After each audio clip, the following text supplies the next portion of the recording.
Good morning from Pennsylvania, the American turn, USA, things going on in Brazil and still in Mexico. You know, the Mexican Revolution was over 20 years long, very complex. US took multiple sides, made two different incursions, and so we still see that going on in our game. So who knows, maybe there'll be another random event. So the Americans underestimated the Japanese. I feel like what we might have felt like in World War II, we're going to have to exhibit some patience and do some maneuver before we can go on the offense, but that's okay. So here we go. Technology, rolling for Ford technology. Mark, it's still the same. Convoy systems is red, wartime is green, yellow is improved factories, blue is improved logistics. All of them would be very useful, especially since now I'm being convoy rated too. So much better turnout. Every single hit, every single one. Blue, green, red, yellow, all. So improved logistics goes to stage 3. I begin improve factories, so that's stage 1. Wartime economy is complete, which would be helpful, and convoy systems is started on stage 1. So thank you, that was nice. Okay, 2 diplomacies, 1 for free, as well as 1 that I'm paying for. And if you can see here, on my build chart, I account for the 3 that Brian took off of me, so that is paid for. I also had to take 4 IPP off because I cheated. When Brazil aligned, I failed to account for garrisoning the territories, 2 of the territories, so that was worth 2 IPP for 2 turns, so I took 4 IPP off at. So I'm spending 4 IPP less, but I'm buying a colonial to go in Brazil, a submarine, a couple infantry, a naval infantry, a mine, and an artillery. Anyways, so in the meantime, I'm gonna roll first for Spain. 2, look at that. That was nice. That goes to level 1 on the Ottoman chart. Can we do that again? Can we do that for the Netherlands? 3. Nope, that's a miss. All right, so that's my expenditure. And let's see what that looks like in terms of, oh, there was a couple other purchases. One of the reasons why you see so few units. I had to pay full price to advance these 2 battle cruisers because I was speed building them, so that's full price, as well as full price for this cruiser for Tim that will go on the build because he used speed building to build his cruiser. So that was the remainder of my purchases. So that was another 9 IPP. So that's a lot of shipbuilding going on in my game. Okay, this is where patience, etc., has to be exhibited. I was going to do things differently until the Japanese did what they did. So let's start with some raiding. So this submarine is not going to raid. I thought he was. I'm going to take that off. And this submarine, coastal submarine, P-33, is going to move into P-15, where he's going to lay a mine. Okay, so I guess technically, I don't know, non-combat move, combat move, whatever, but I'm going to put that mine right there. I am going to raid with these 2 mines, P-33 and P-34. So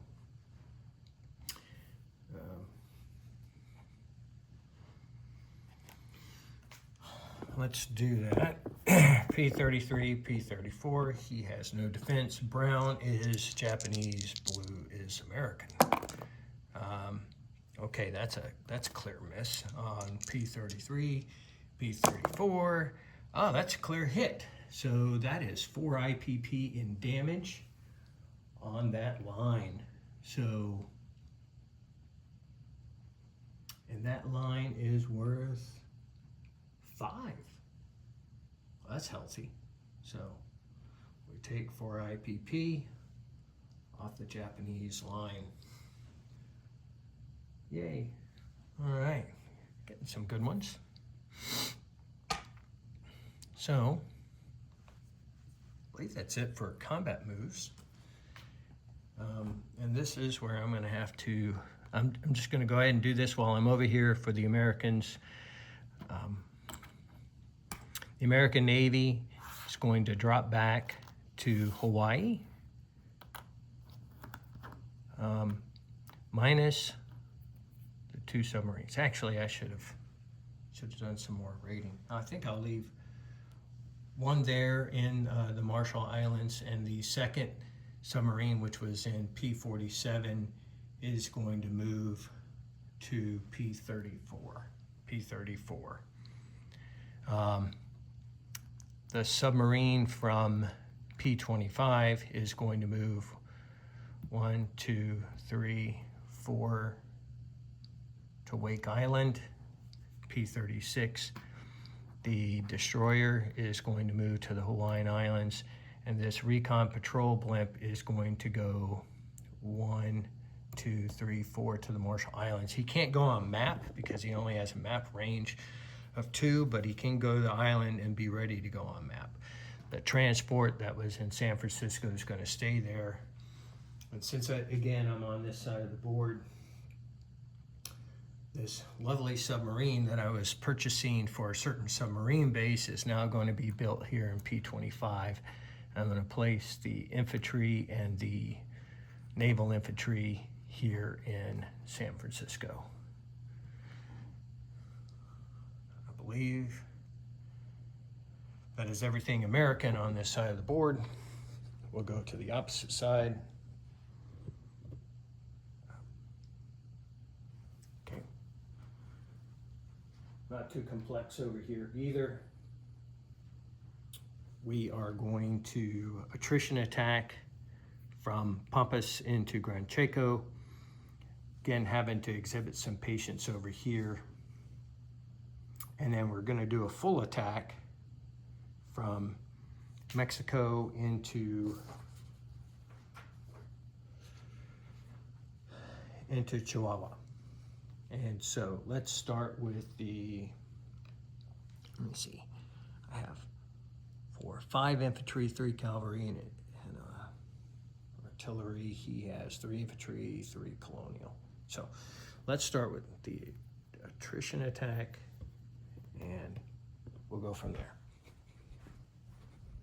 Okay, the attrition attack into Gran Chaco. There's no, well, it's at a 1 and 11, so that's no good. All right, the full attack. There is terrain, mountainous terrain for everybody involved, so we'll start with the artillery, 1 round only, into Chihuahua. The artillery misses. I up 1 infantry. I have 3 cavalry. 3. So up 1 infantry and 3 cavalry. Nothing. And then 4 remaining infantry. 1 hit. Thank you. Feel good about that. That's 1 hit. And then he has 3 at 2 and 3 at 4. So the black is at 4. And that is nothing. I couldn't ask for better than that. Get things moving along. So Brian loses a militia. We'll take that off. So he's down to 3 infantry militia. And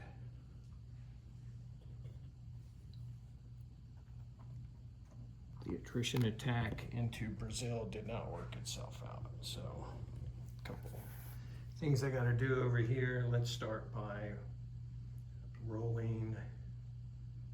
Let's start by doing non-combat. I apologize. Maybe it's early in the morning and Brian's got me flustered. So my 2 infantry will non-combat along with the cavalry. One of those infantry, from that already existed here in Pampas is going to move non-combat. So that will leave me 3, 4, 5, 6, 7, 8 infantry, an artillery, a cavalry, and a marine into Pampas. The Navy is going to stay put, as well as the ships that are, there's no threat to them, so they're going to come out of port. Not that they need the extra movement, but why not? And then just while I'm here, placing the infantry and artillery and placing the colonial here into Caatinga. I had to move a regular infantry up into Amazonas because there is no manpower icon there. The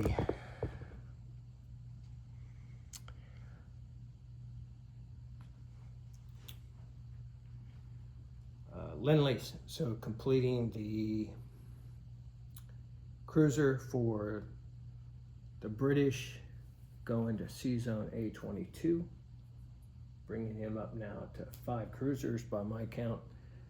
The submarine also going to A22. The delivery of the Russian truck to Archangelisk, and then this last non-combat move of my 3 transports into Normandy with 4 infantry, 2 cavalry, and a commander, leaving 2 infantry behind in the Grand Maritimes. And then rolling for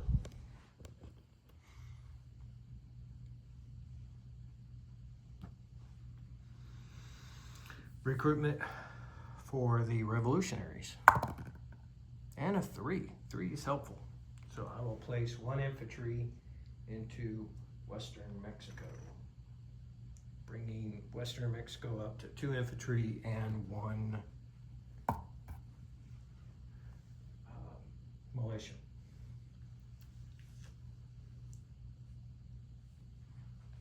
Just looking around Western U.S., all my purchases have been placed. So the United States, wartime income, that's nice. And Brian, you said I was at 40 IPP. I'm at 39 because I went down 1 for the, I went up 1 for the Marshals, but down 2 for the Philippines. So I'm counting myself at 39.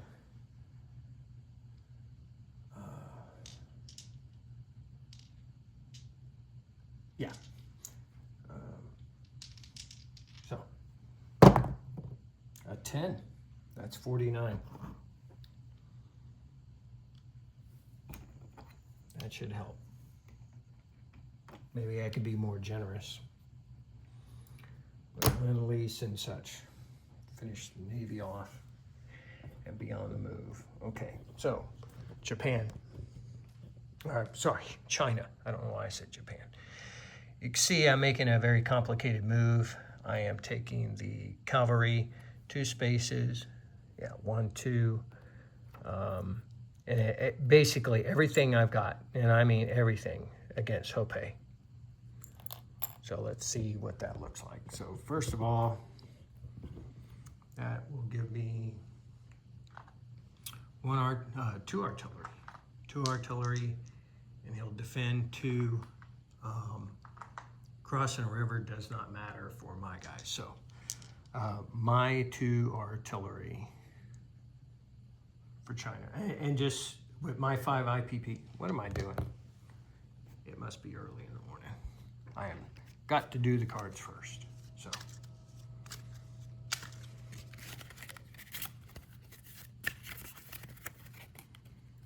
okay, let's start with the first card. Tibet gets a mountain infantry.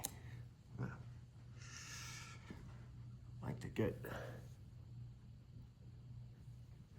all that mountain infantry, that brings Tibet up to 2 infantry, 2 mountain, and a cavalry. Good reason not to attack them. Okay, Ennui gets an infantry. Okay, so that's an infantry to Ennui. Ottomans, you let us know where you want that. You have 3 locations you could place it, and I'm not attacking Ennui. And then lastly, Ennui, look at that. They get a 2nd infantry. That's hilarious. So, Ottomans, you have 2 infantry to place. Okay, now I can attack. I have 2 artillery, no terrain restrictions, just 1 round. And one of them retreats, and his return fire is also, it's an 8. So no issue there. I have 2 infantry that are upgunned, but they're, yeah, I have 1, 2, 3, 4 infantry and 3 cavalry. The infantry are all crossing the river. So 2 will be at a 2, plus 3 cavalry also crossing the river. So that's 5 at a 2, 2 at a 1. 5 at a 2, 2 at a 1. Okay, so it's 2 hits and no retreats. 2 hits. So with the retreats, or with the lack of hits, you're going to retreat anyways, but in reply, he has a cavalry at 2, an infantry, let's just roll it out. Cavalry at 2, rolls an 8, an infantry, and a mountain infantry, both at a 4.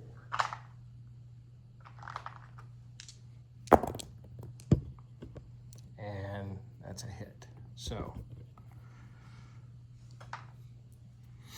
he will lose, I'm going to assume the cavalry and the infantry. Ottomans can confirm that. And I am going to lose 2 infantry. 1, 2, I'll show you what that looks like. Okay.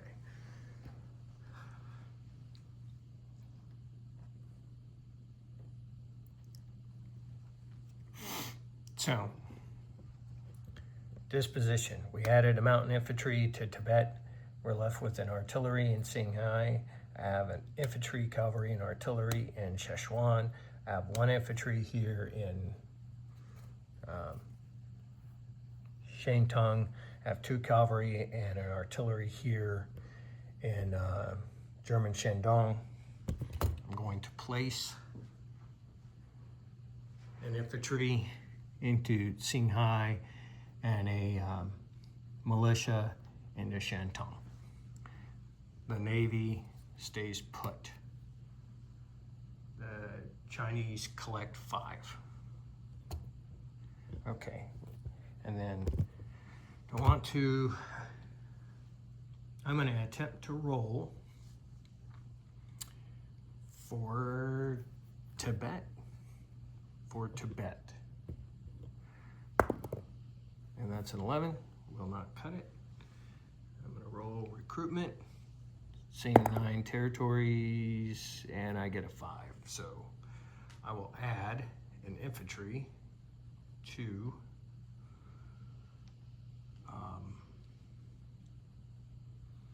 Shantung. Bringing that up to 2 infantry and a militia in Shantung. All right, did I actually remember to do everything? I think so.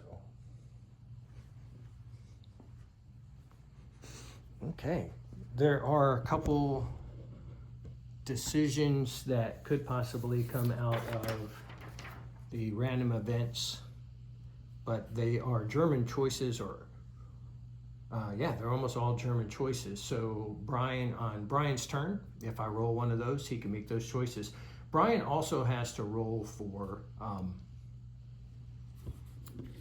let me show you a couple things real quick. So we are going to spring 1917. That includes rolling the Russian collapse, which is what I was about to say for Brian, random events, and aligning Cuba.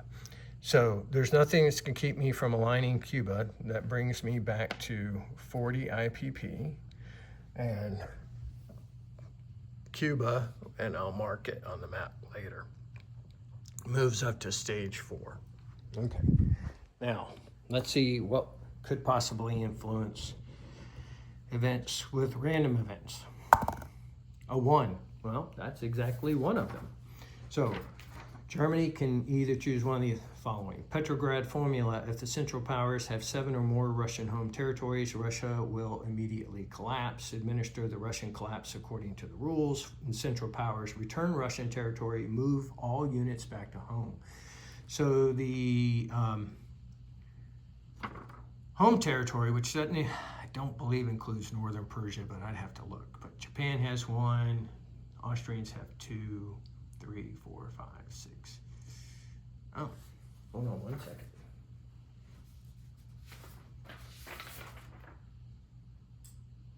Yeah. Northern Persia and Serbia do not count. So the Germans, or the Central Powers, do not have 7 territories at this point. They have 3, 4, 5, 6. So Germany will add +2 to the Russian collapse roll this turn. That's the second choice and his only choice, because they do not have more Russian home territory. They did previously. All right, let's look at the eastern side. Now there's a favorable U.S. 3. Of course I didn't get it. Place a militia in Xinjiang and Xinghai. So that's the blue guys over in the west. So that is 1 here in Xinjiang and 1 here in Xinghai. So that will be a combat that the Ottomans have to roll. The Ottomans will place an attacking militia, which probably won't do too well against an artillery and infantry. If I lose that territory, we'll call it Bob's luck.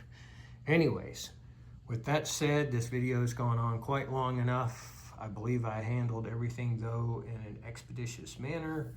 And we will see you in the spring of 1917. And I will recommend to you a book called The Last Tsar. It is written by a guy who, he's a Japanese author, and so I don't have the name on the top of my head, but it's The Last Tsar. It came out recently, and it's just a great exposition of those things that took place in February and March. That is just kind of bizarre how it all came together, and actually runs very parallel to things that happened in the friendship, in the French monarchy in the 1800s, the late 1700s with that king. So in some ways you could argue that Tsar Nicholas should have seen this coming as things began to unfold. But he didn't, and he held on tightly to power. Didn't work out in his favor or his whole family's favor. And if anybody wonders why there's this whole lengthy period, 1 turn between the collapse and the actual revolution, it's because the revolution didn't kick off until, as everybody remembers, October, as various entities within Russia vied for power over the course of that period between, really before February, but as they removed the Tsar, or the Tsar eventually abdicated in early March, and then this internal struggle and the military trying to focus on a war, but without support against the Germans, had to fight a very defensive war. So you can see why we wrote the rules the way we did. Enjoy. We'll see what occurs in 1917. I will have to say that Dawson has done a great job of kind of fighting a rearguard action and maybe setting himself up nicely for this eventuality.